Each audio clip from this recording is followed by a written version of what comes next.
Assalamualaikum. Walaikum salam. Good to see you on Sunday. Good to see you too. Thank you for your time. Is that something to say? I'm just being formal. You've been training together for like almost 10 years now. 2013 mein we started January from structures. After 10 years, there's a lot of period ups and downs. One thing that is like I really want to talk about, I think this is very related to the people, especially people who are aging. How you coming to a weight training, because your past experience has been yoga. You've been doing yoga all your life. I've exercised more, yes. Yeah, and then coming to weight training, how does it affect your health and how does it affect your life in general? See, I remember when we first met at Structure, and Azan and I were both looking for a trainer who's educated and who knew what how things worked. Mainly because I was diabetic and I'd been on insulin for a long time, and Azan wanted to lose a considerable amount of weight. So that time I developed a pain in my knees. My knees used to hurt when I climbed stairs, and I was really not happy about it, because hearing about people with knee problems, and I was very, very careful, and all my life I had been exercising since I was about 15 years old. So I asked you, and I remember you saying that, okay, for 3 months you do whatever I say. And that time I said, okay. I did not know what it meant. And then when you got me onto heavy weights, and I was like, these things are things which one only sees these tough guys doing in videos. He's making me do this, and anyway, I did it because the food changes you made me do. I remember you made me give up dairy, which was a great thing, but I think we argued for about 3 months over it because I was so addicted to drinking milk and all that.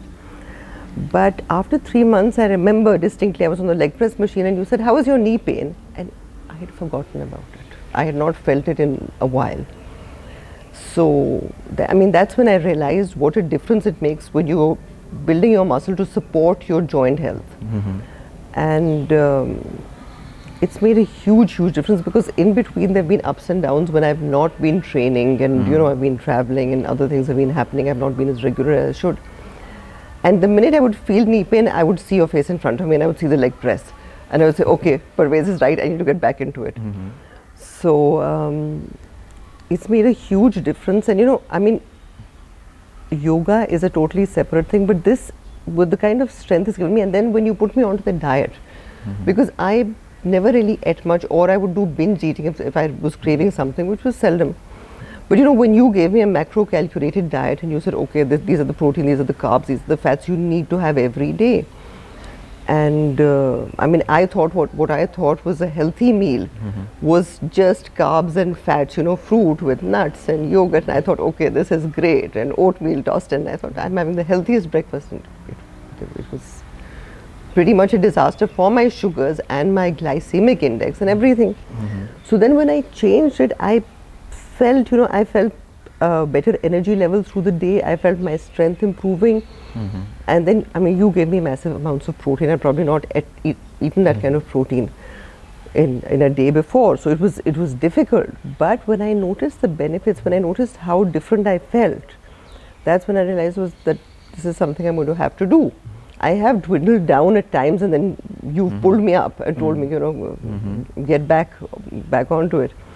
But it makes a huge difference. And then when I meet my friends, my old school friends and things, and I hear about their health issues, and I try to tell them, but the concept of weight training, I think maybe it's all over the world, women, but particularly in our country, the concept of a woman doing weight training and is generally unheard of. And then after the age of 50 is absolutely pagal ho gayi. वो कौन उठाते, you do 2 kg weights and 3 kg pink dumbbells, and that's it. And it's no, you don't. You have to do more, and you can do more. It's just a mental construct that we have, weight nahi uthana, ye nahi karna. But in the long run, that is disaster, because I see so many people having kneecap replacement, and it's like, if Allah wanted us to have kneecap replacements, He would have sent us with these spare parts का एक वो साथ डब्बा भी आ जाता कि भाई ये बाद में लगा लेना. Because you're supposed to take care of what you have, and taking care of your body is, apart from food and other things, food is not part of it. Food is a very small portion of it. Exercise, if your blood is not circulating, if your muscles are not working, if your joints are not properly mobilized, they're going to, you don't use it, you lose it. Yeah, and there's one thing I remember, that one incident that we went to a doctor together, if you remember, the orthopedic doctor. and he was like, you should not lift weight at all. And this is where it kind of like any It was a older huge, people, huge name, yeah, huge name. huge name. And that reminds me, like, whoever, there are a lot of people goes to the doctor for the suggestion for the knee pain, for the hip pain, for the back pain, and I get this a lot from the people, is like, doctor asked me not to do squats, or doctor asked me not to lift weight at all because of the aging. But when you're aging, the one thing that happen is like you start losing muscle mass significantly as you age.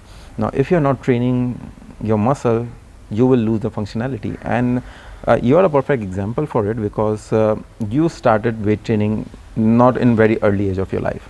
You start weight training when you're almost in your 40s, right? And from that point, now you're over 50. Do you see that weight training really help you to do certain things in your life more effectively? Of course, of course, of course. I mean, for me, the most important thing is to be able to pick up my grandchildren. I mean, mashallah, mashallah. When I was training with you, I could carry both of them up the stairs at the same time after I was training with you for about a year. So it makes a huge difference to everything, because you know the way you feel when you wake up in the morning, the way you feel at night. Yes, after a tough workout with you, I very often come home and I'm totally brain dead. But even the recovery is not that difficult anymore, I find. That, you know, initially the recovery was like, I'd really gone through a rough beating. But now when I do a heavy session with you, which is heavier than what I'd done before, I feel, yes, I do feel tired, but I don't feel the same pain in my muscles. Or, you know, what has happened, which is interesting, is that when I don't feel like eating, like it's too hot, or I just don't feel like eating, my muscles start to shiver. It's like my muscles saying that, look, we need food, give us food. So even though I'm not hungry at that time, then I eat and I feel okay. So it's like, you know, the body I've gotten into better communication with my body. Like there's certain muscles which maybe I wasn't working on as much, and then I feel that, you know, the muscles start telling you they need to be worked on. Yeah. But then I also find with a lot of my friends, they haven't worked on their muscles, and because they haven't exercised all their lives. So one thing is, you know, when you're suddenly getting up and then you want to exercise with a person who calls themselves a trainer. First, you know, there's no qualification or anything. It's not necessary that you have a certification. So you get up and you start exercising when you have no experience of it, and the person who's training you might know, might not know. So you can end up going into bad body posture, ending up hurting yourself, and then ending up in a problem. So it has to be very informed, very sensibly done.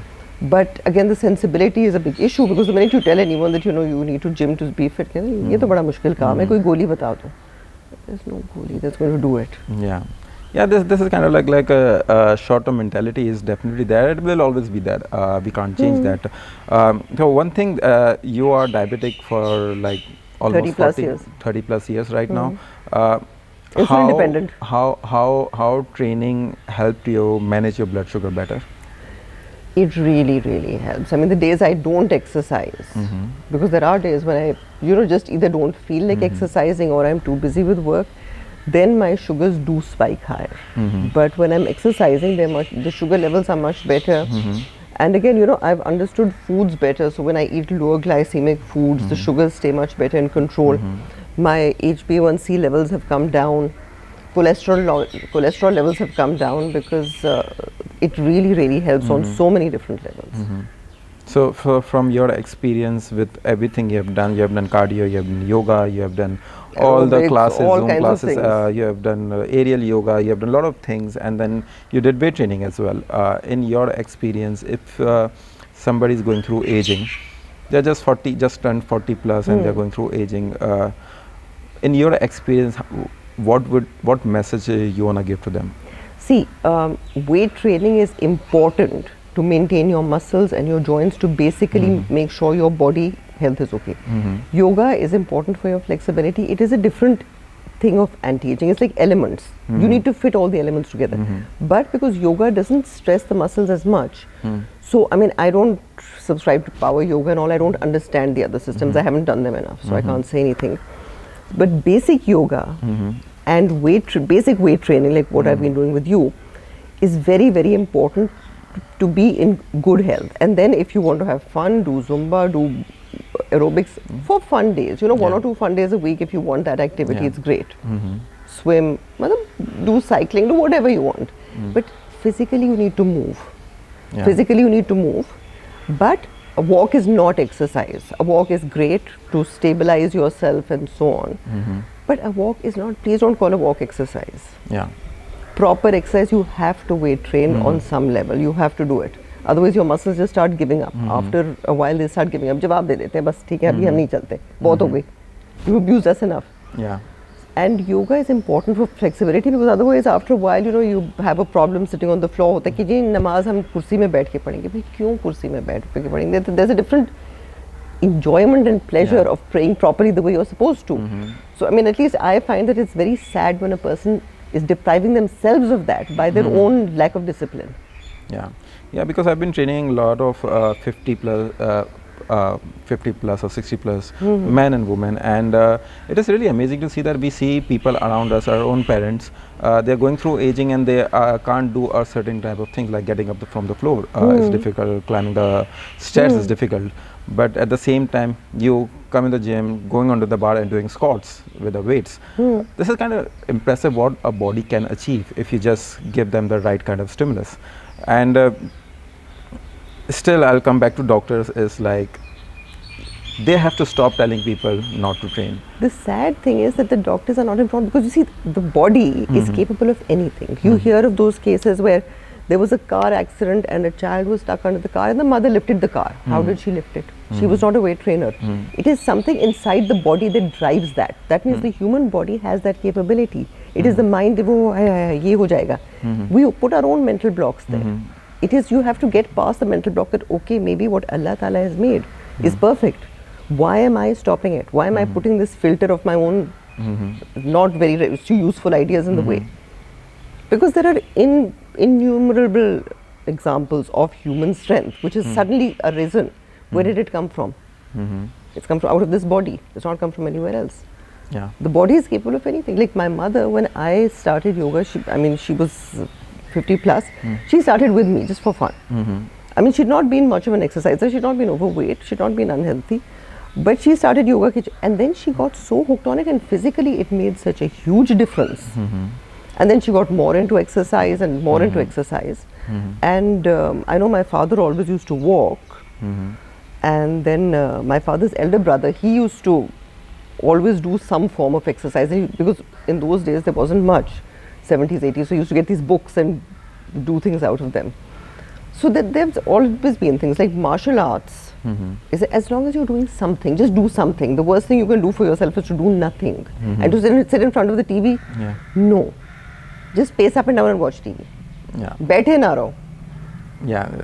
So how food changed for you in like we have to this habit of putting food in a healthy and unhealthy category, right? This food is healthy, this food is unhealthy. For example, red meats, people say it's very unhealthy. It's a saturated fat and all. How food changed for you over the years when we started with the macros and calories and everything? Before you were not counting calories, but now you do count calories, you do count macros, and how it changed for you? See, the thing is that there is no such thing as healthy or unhealthy. You have to, what I learned a while ago with my diabetes was that you have to make exchanges. You have to choose what you're eating. Like red meat is not unhealthy, but if you're going to go and eat tons of red meat every day, yes, you're going to drive certain levels up like crazy. So the moderation, which is what our religion also says, you know, moderation in everything. And I mean, like if you say a samosa, an aloo samosa is unhealthy, it's not unhealthy, but then that should be your carbs for the meal. Don't go and eat 6 other things which are also carby. And it's not the type of food, it is the choices you're making in a particular meal. And how you're managing it, because as long as you know that this is what my body requires in a day, and you move it up and down, you have to put on a sliding scale. If you want to eat your fats and with one meal for some reason something is there, fine, eat it, but then control it in the other one so that you, by the end of the day, you have a reasonable balance.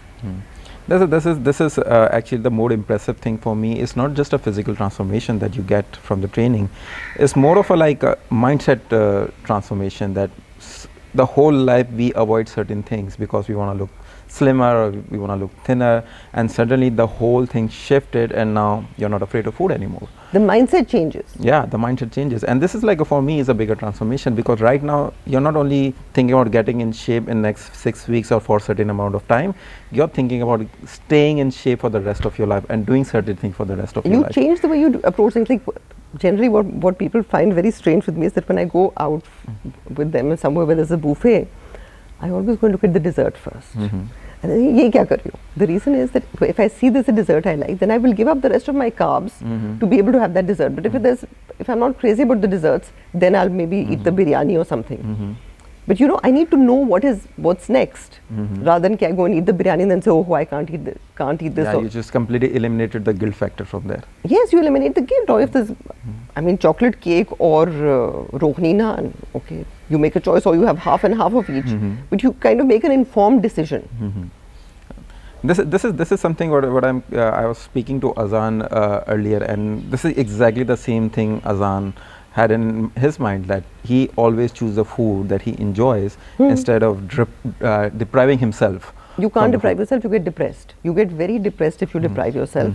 Like, you know, the times that I will crave a samosa, okay, fine, then I'll leave something else and I'll eat a samosa at that time when I've taken my insulin, because I know it's going to spike. But then you plan your things accordingly. It's not as if, don't deprive yourself, never deprive yourself, because then the mind starts, then you start craving. Yeah. So this was like a very interesting conversation with you. I hope I can get you back on the podcast again. But anytime. For now, this is. Thank you so much for your time, and I hope I can get you back. Always. And inshallah, if you have any questions to Zeba ma'am, Zeba Bakhtiyar, do let me know, and I'll make sure that I'll get all the answers, and I'll make another video with her. And till then, this is Pervez Rayani signing off. Allah Hafiz.